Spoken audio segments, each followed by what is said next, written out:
My name is Eleanor Burkin and I've lived here for over 40 years, but I grew up in Wellington, and this is where this gentleman grew up that I'm going to talk about, and his name was Carl Jorgensen.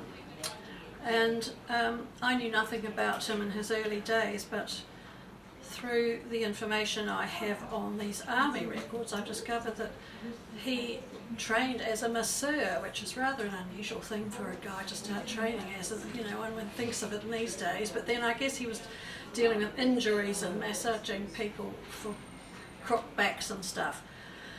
But he didn't remain doing that, because the next thing we find out, he was a farmer. And he was up at Matamata, just out of Matamata, farming, when he decided in 1915 that he would go and volunteer to go over on the war effort. So I think it was about July he signed up, and about a month or two later he was on his way on a boat to Gallipoli, and he arrived in Gallipoli, I think, just in November. It says that he got to Anzac in November of that year. And if you know anything about Gallipoli, which I don't know a lot about, they actually evacuated out of there a month later, I think, just after Christmas. And well, I'm really here to talk about this leaf, because at that point he was in the ambulance corps, and the reason why he was joining the ambulance corps is, I think, that the army was so shocked about having so many people who had died, and I mean there must have been just hundreds of people dying and being injured, that they must have sent back and said, please, we want people to help with medical stuff. And because he was a masseur, they said, oh right, you can be in that. And so that's how he got into it. And of course when he arrived in Gallipoli, I suppose the worst of it was over, but Christmas was coming up, and Carl, and I'm sure he wasn't the only one who did this, found a leaf. I don't know where the leaf came from, because I understood that the hillsides were devastated and there were no trees left. But he found a leaf and he wrote on it, to Uncle Albert, who was my grandfather, from Carl. And on the other side it says, unfortunately you can't read it very well, Christmas 1915 Gallipoli.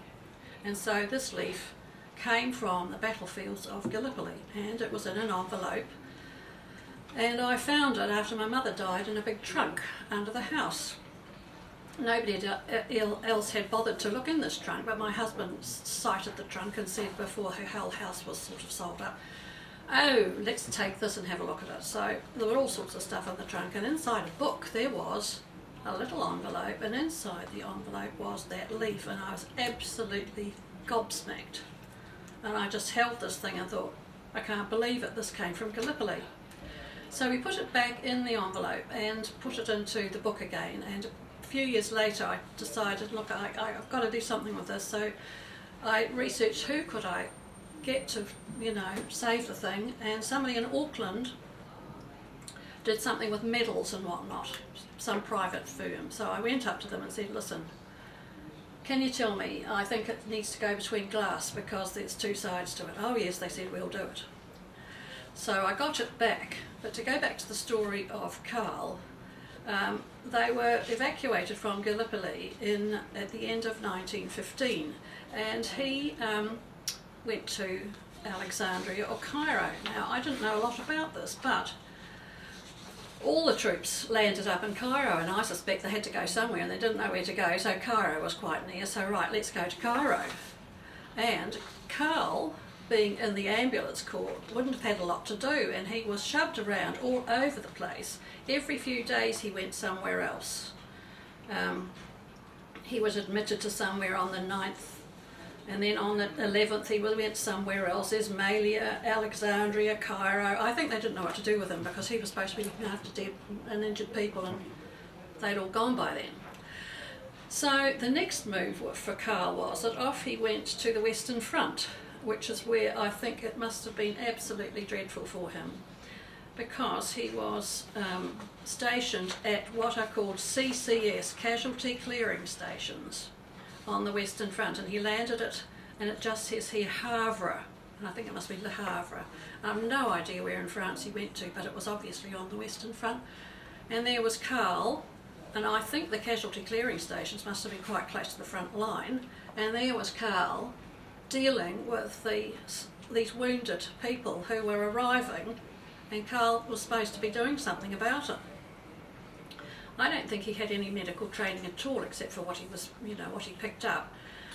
And he was at various casualty clearing stations, and at one stage he was with the Australians, which quite surprised me. It was at an AUS clearing station.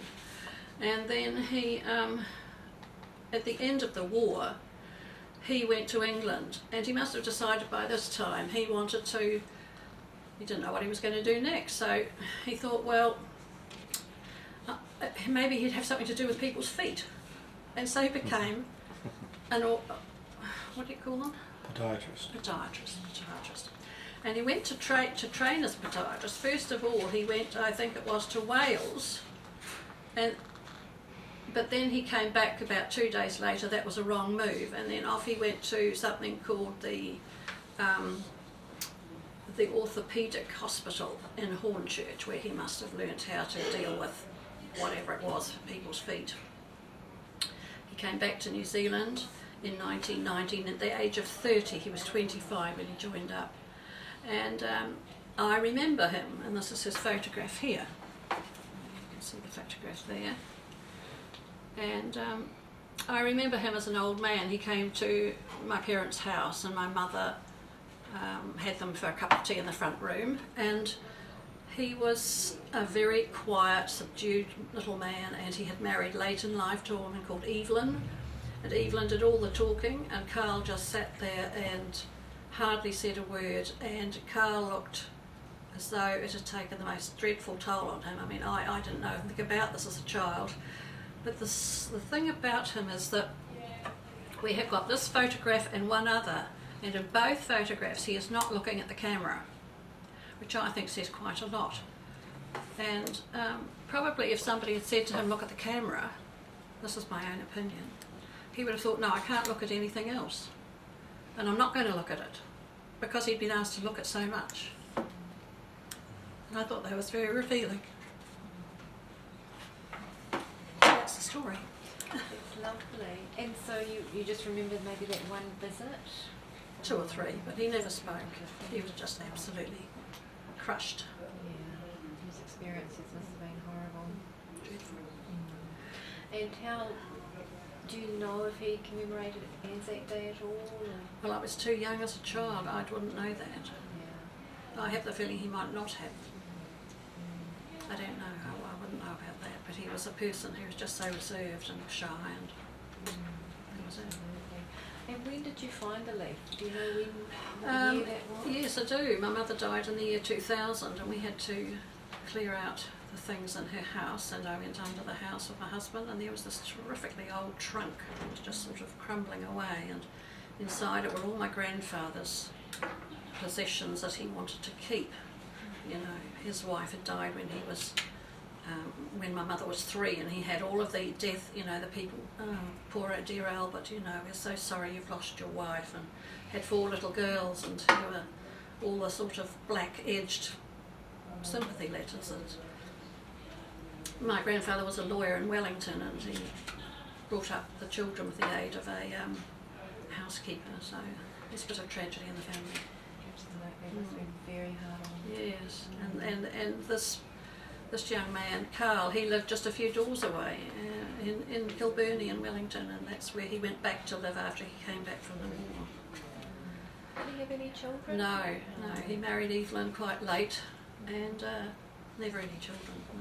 Yeah. And you didn't know about the Gallipoli leaf? No, not until we opened the trunk.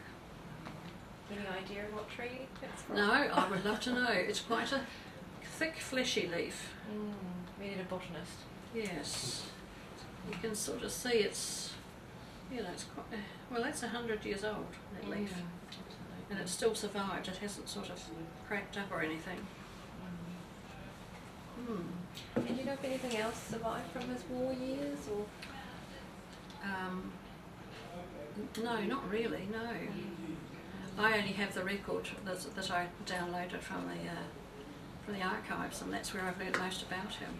I mean, I was absolutely astonished to find he'd been farming not too far away. I had no idea that he'd been in Matamata, and I even know the road where he was, so I must go and have a look at that road. Somebody said it's a very straight road and they do burnouts down there now. That'll be interesting. Just out of Matamata, Taihoa or something it's called. And so no medical training at all apart from... Not to my knowledge, no. I think they were just desperate for guys to, you know, anybody who looked as though they had any hands-on knowledge about anything. That's what I think. I can't think of any other reason why he wouldn't have been sent to the front. Because they'd had horrendous casualties at that point, so they were looking for people to drag them off the hillsides. Thank you so much for sharing that story with us Pleasure. and for bringing